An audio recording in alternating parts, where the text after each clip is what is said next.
amazing thing is that? Can you please give Roz a massive round of applause?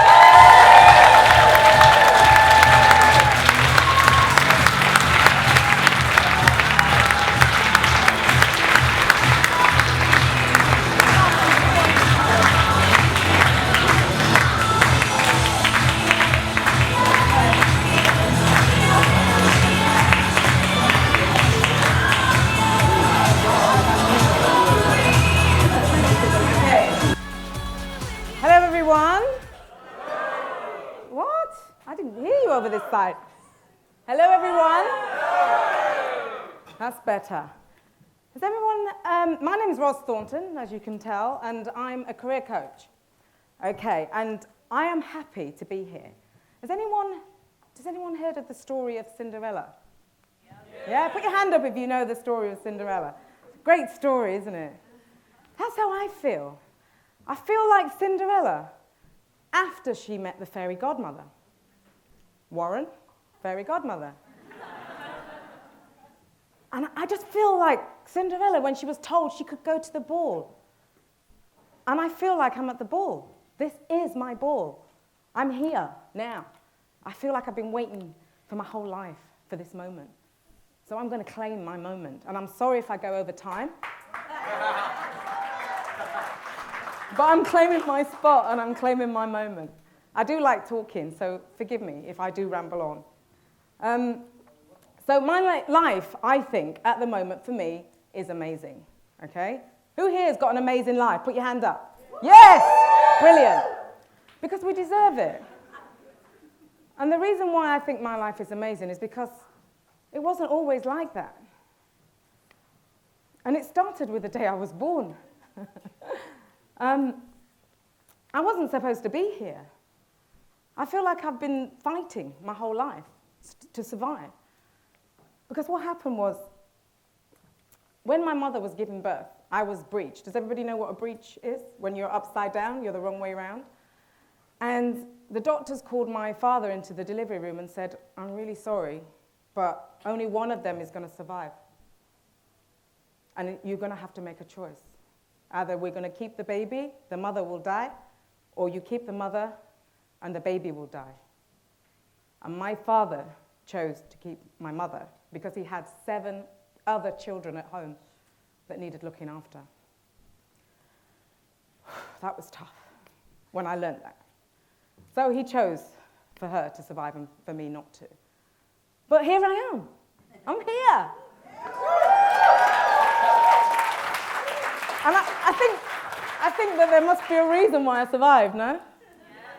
Okay, so, but on the outside, we looked like this great, big, happy family. Everybody wanted to be at our house, because we were like the Osmonds, the Jacksons, we were like, there was 8 of us, and we were always singing and dancing and happy, and everyone loved us.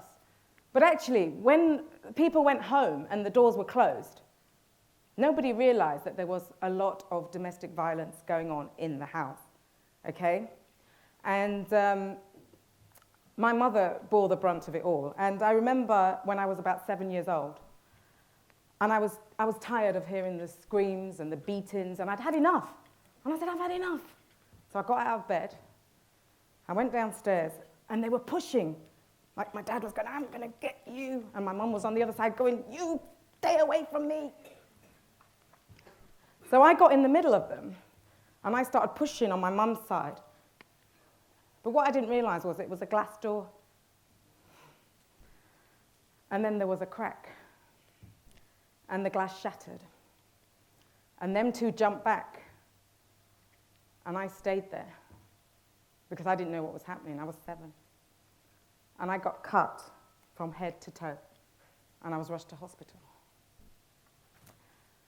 And at that point, when I was in the hospital, my father came up to me, and I'm lying there, and my father said to me, he said, don't tell them the truth.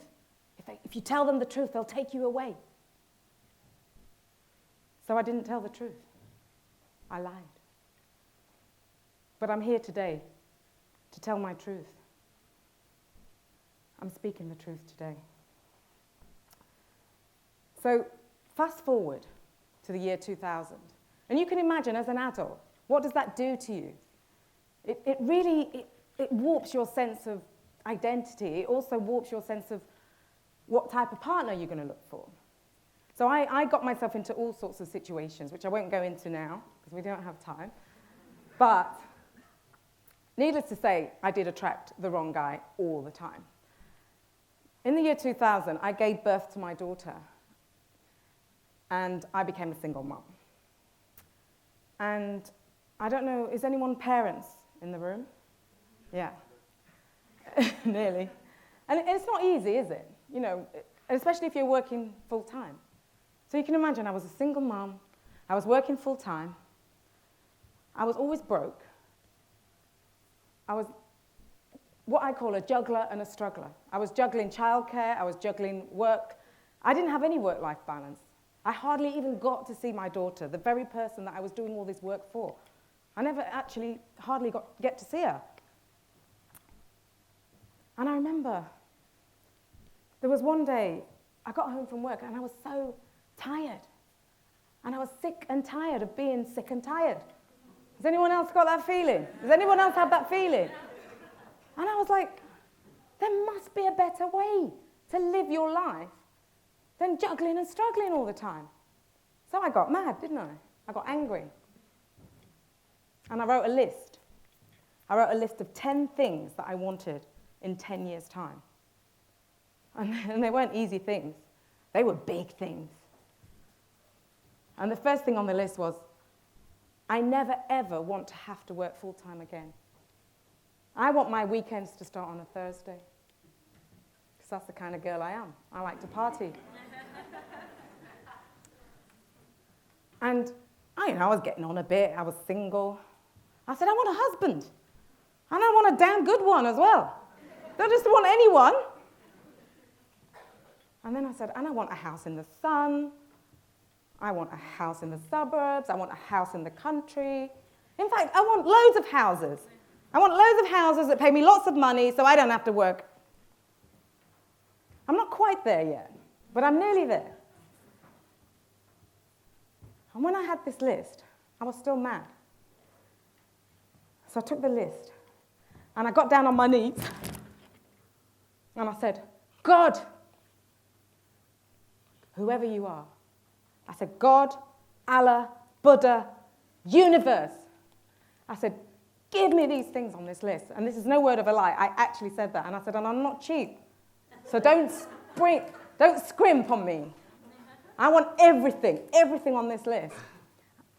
And I said, and if you give me everything on this list, I promise, when I achieve a certain level of success, I promise I will help other people to achieve an amazing life.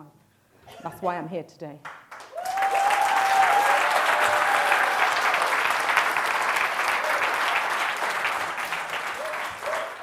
So what did I do? That's why I'm here. I help others. I inspire and I empower. And I help others to achieve an amazing life. But what did I do? I'm no one special. I'm a girl from Doncaster. Has anyone ever heard of Doncaster? Yeah. Where's Doncaster? It's up the A1, about 200 miles up north. And I was no one special, but I just knew that I didn't want to work like everyone else. I didn't want to work like a dog. I wanted to have a good time. And I did 3 things. And the first thing was, I made a commitment to myself. I drew a line in the sand and I made a decision that I was going to have an amazing life. And I was going to be successful. That was the first thing I did. The second thing I did, I found my passion and my purpose in life. Because when you find your passion and your purpose, and for me, it's being of service to others. When you find your passion and your purpose, it doesn't feel like work. It feels like play. It's fantastic. Is anyone in the audience that's in a job that they really don't like? Put your hand up. I've been there. You spend 8 hours in this place. 8 hours. And an hour traveling there and an hour traveling home. That's 10 hours of your life doing something you don't really like. I can't wait to get out of bed in the morning. I can't wait to see my clients. I can't wait to be of service. And that's why I'm here today, because I want to share it with the whole world. But the third thing I did was I created an abundant mindset. And an abundant mindset is not just about money. It's about being grateful for everything that you already have in your life and knowing that abundance means everything that you have in your life. And it's not just about money. It's all the fantastic things that you already have that you probably don't even realize. So when I did those three things, my life started to change and it opened up. And in 2010, I got married to a wonderful guy.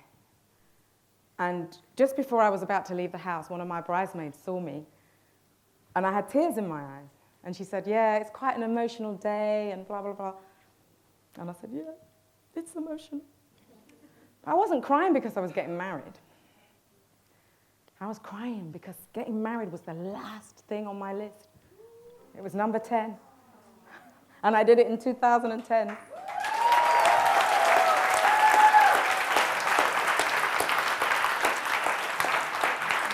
So I just want to leave it here with you guys. Everyone deserves to have an amazing life. I've started a company now called Amazing Women Global, and that really is a company that's going to just smash it because it's going to show the whole world that we deserve to have amazing lives. Yeah? So I want you to all stand up and say, I deserve an amazing life. I deserve an amazing life. Well done, guys.